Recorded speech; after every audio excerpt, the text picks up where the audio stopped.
The last email notification chimed on my phone as I shut down my laptop. Another successful day at TechVision, the software company I'd built from scratch over the past 5 years. I glanced at the framed photo on my desk. James and me on our wedding day, his arm around my waist, both of us beaming at the camera. 5 years of marriage, 5 years of building this company together. At least that's what I thought. My name is Emma Chin, and at 32, I had everything I thought I wanted. A thriving tech company, a beautiful home in San Francisco, and a husband who supposedly supported my dreams. But that night, as I packed up my office, I had no idea my whole world was about to implode. Working late again? James's voice made me jump. He stood in the doorway, hands in his pockets, watching me with an expression I couldn't quite read. Just wrapping up, I said, gathering my things.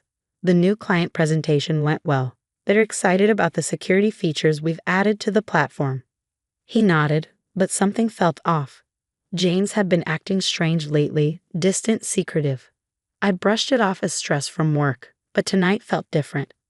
We need to talk, Emma. His tone sent a chill down my spine. I sat back down, my heart racing. What's wrong? I'm leaving. He stated it simply, like he was announcing the weather, and I'm taking control of TechVision. For a moment, I couldn't process his words. What are you talking about? This is my company. I founded it. He laughed, a cold sound I'd never heard from him before. Oh, Emma, sweet, naive Emma. You really think you could have built all this without me? My connections? My expertise? I coded every line of that platform myself. I shot back, anger rising in my chest. I pitched to every investor. Using my network, he cut in. Face it, Emma, you're nothing without me. And now, he pulled out his phone, showing me an email. The board has voted. Effective immediately, I'm the new CEO. My hands shook as I read the email. Somehow, behind my back, James had convinced the board to vote me out. My own company, my creation, was being taken from me. How? I whispered, though the pieces were starting to fall into place. The late nights at the office, the secretive phone calls, the way he'd insisted on handling all the legal paperwork when we brought on investors. It was almost too easy, he said, smirking. While you were busy playing programmer, I was making the real moves. Building relationships, securing loyalties. They all know you're just a diversity hire anyway. The female Asian founder who makes good press. But the real power, that's always been me. I stood up, fury coursing through my veins. You can't do this. I'll fight you. With what? He laughed again. I've already transferred all our core code to my private server. The client list too. Good luck starting over with nothing. He walked over to my desk, picking up our wedding photo. You know what your problem is, Emma? You never learned to play the game. Tech isn't about code, it's about power. And you? You're powerless. The sound of glass shattering made me flinch as he dropped the frame, our smiling faces now cracked and broken on the floor. Clear out your desk by morning, he said, turning to leave. Oh, and Emma, don't bother trying to log into the system. Your access has been revoked. I stood there, surrounded by the remnants of my life's work, feeling everything crumble around me. But as I watched him walk away, something inside me hardened. He thought he'd broken me, but he'd just lit a fire. Thank you, I called after him. He paused, turning back with a confused expression. For what? I smiled, though my heart was racing. For the motivation. The next morning, I arrived early to find my key card already deactivated. Security escorted me to my office, where I silently packed my personal belongings into a box. As I walked through the office one last time, I saw the pitying looks from my former employees. People I'd hired, mentored, believed in. James watched from his new office, my old office, as I left, that smug smile still plastered on his face. He thought he'd won, that I'd disappear quietly into obscurity. He had no idea what was coming. That night, in my empty apartment, James had already moved out, leaving nothing but a divorce petition on the kitchen counter. I opened my laptop and began to code. I didn't need his stolen codebase or client list. I had something better, knowledge, determination, and a burning desire to prove him wrong. You're nothing without me, his words echoed in my head as my fingers flew across the keyboard. I was about to show him just how wrong he was. Would you like me to continue with the next part of the story? 6 months after James took everything, I was working out of a tiny co-working space in Oakland. living on savings and determination. My new company, Phoenix Tech, was starting to take shape. Instead of copying TechVision's security platform, I'd identified a gap in the market, AI-driven threat detection that could adapt and learn in real time. The irony wasn't lost on me. James had stolen my old code, but he'd forced me to create something better. My phone buzzed, another email from my lawyer. The divorce proceedings were getting messy. James was trying to claim intellectual property rights to my new venture, arguing that the ideas had originated during our marriage. But I documented everything meticulously this time. Every line of code, every brainstorming session, every development milestone, all dated and timestamped after our separation. Ms. Chen. A voice pulled me from my thoughts. Lisa, my first employee, stood in the doorway of my makeshift office. Fresh out of Berkeley's computer science program, she reminded me of myself at her age. Brilliant, eager, and underestimated. The demo is ready, she said, practically bouncing with excitement. I followed her to the development area where our small team had gathered. 5 people, that's all we were. A far cry from TechVision's 100+ employees. But what we lacked in numbers, we made up for in talent and drive. Show me, I said, taking a seat. The demo was flawless. Our AI system detected and neutralized threats faster than anything on the market, including TechVision's platform. But more importantly, it learned from each attack, growing stronger and more intelligent. This is incredible, I breathed, watching the system adapt in real time. How soon until we can present to investors? 2 weeks, Lisa replied confidently. We just need to polish the interface and run final testing. I nodded, hope blooming in my chest. We had something special here, something that could change everything. The next morning, I received an unexpected visitor. Sarah Martinez, TechVision's former head of sales, walked into our office unannounced. Nice setup, she said, looking around our modest space. Different from the old days, huh? I tensed. Sarah had been one of the first to align with James during the takeover. What do you want? She sat down, her expression serious. Things at TechVision. They're not good, Emma. James is running it into the ground. The platform's stagnating, clients are unhappy, and the best talent is jumping ship. And I kept my voice neutral, though my heart was racing. I heard rumors about what you're building here. She leaned forward. Word is, it's revolutionary. I want in. I studied her carefully. Why should I trust you? Because I was wrong about James, she said quietly. We all were. And because I brought you this. She pulled out a USB drive. Internal reports showing serious vulnerabilities in TechVision's security platform. James knows about them but won't allocate resources to fix them. He's too busy trying to impress investors with flashy features. I took the drive, my mind racing. This was valuable intel, but something didn't feel right. What's the catch? Sarah smiled. No catch. I just want to be on the winning team this time. And Emma? That's you. After she left, I had our team analyze the USB drive for malware before accessing it. The reports were legitimate and damning. TechVision's platform had critical security flaws that put clients at risk.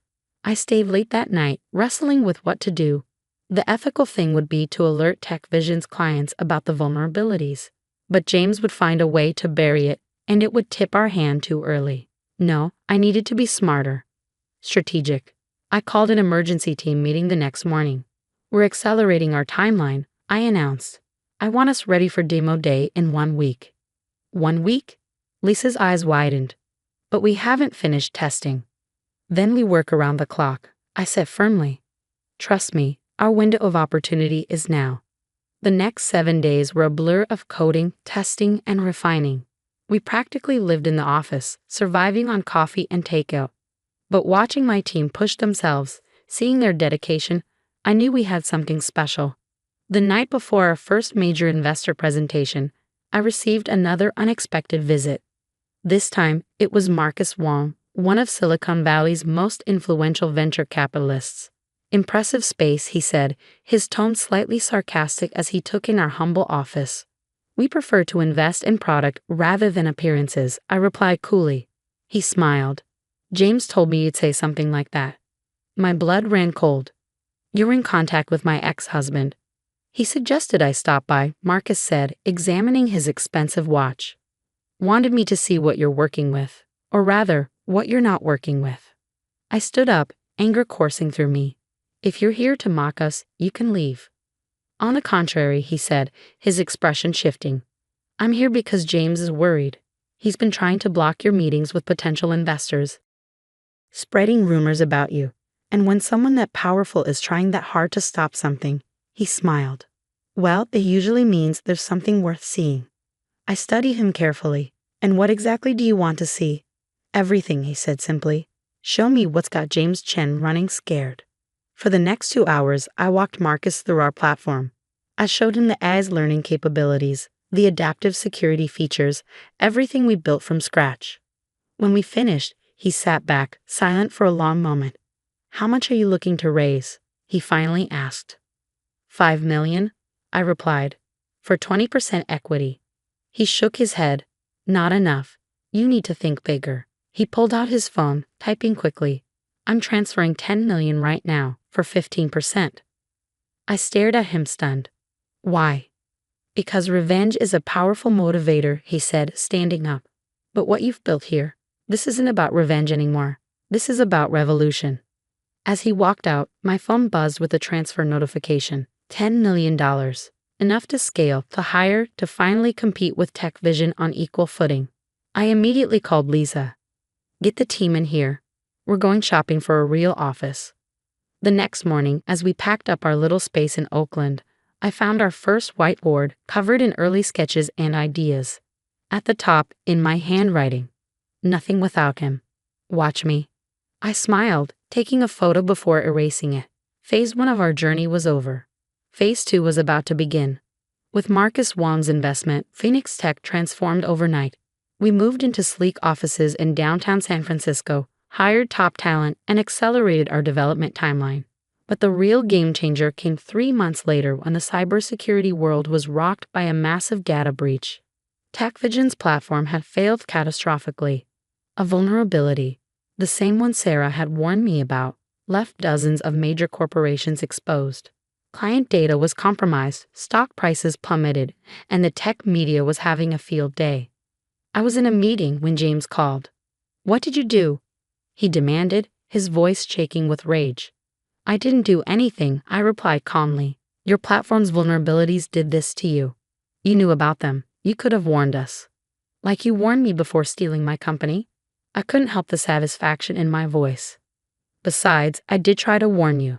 Sarah Martinez brought those reports to your attention months ago.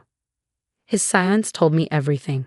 Face it, James, you were so busy playing power games that you forgot the most important thing. Building something that actually works. The next few weeks were chaos in the tech world. TechVision's clients were jumping ship en masse, desperate for a secure alternative. And there we were, Phoenix Tech, with our revolutionary AI-driven platform ready to step in. Our first major client was Goldman Sachs, formerly TechVision's biggest account. When their CTO saw our demo, he signed on the spot. Others followed quickly, Microsoft, Oracle, Twitter. Each success felt like a vindication. Then came the moment that made it all worth it. I was being interviewed by TechCrunch about Phoenix Tech's mid-work rise when the reporter asked about James. Your ex-husband's company is struggling, she said.